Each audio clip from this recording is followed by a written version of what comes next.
Hello and welcome to Devotion to Writing, a channel devoted to helping you cultivate a daily writing practice and realize you are creative abundance.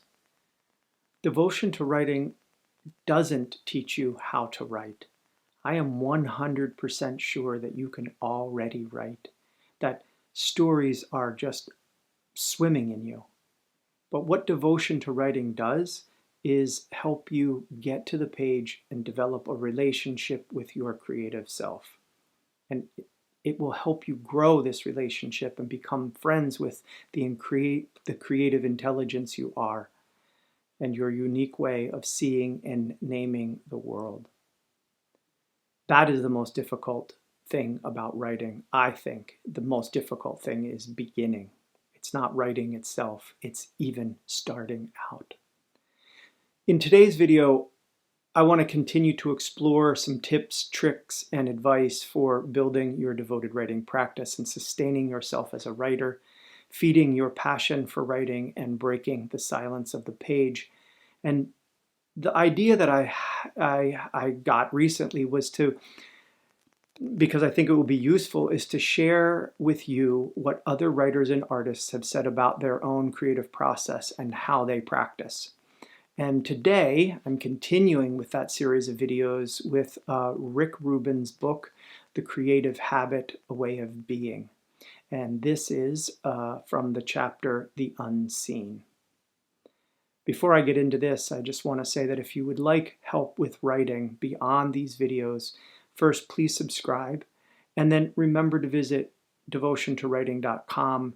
And there are workshops there, there are some online courses, there are also retreats, all which go to support your cultivation of a devoted writing practice.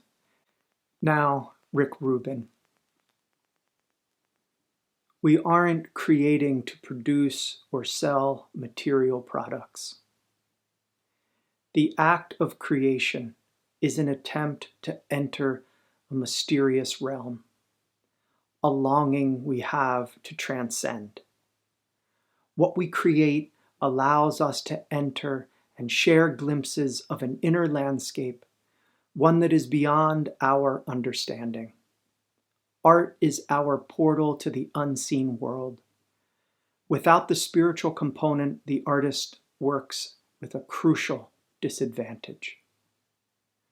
Wonder and a degree of open-mindedness not always found within the confines of science.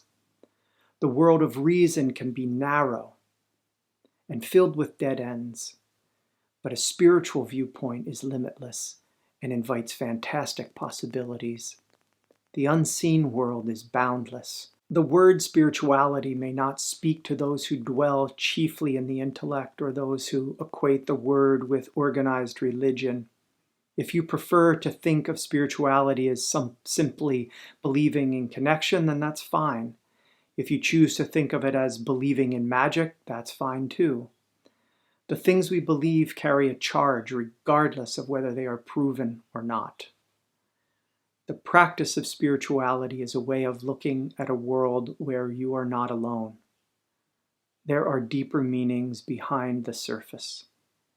The energy around you can be harnessed to elevate your work.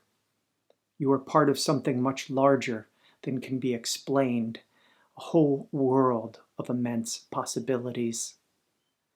Harnessing this energy can be marvelously useful in your creative pursuits.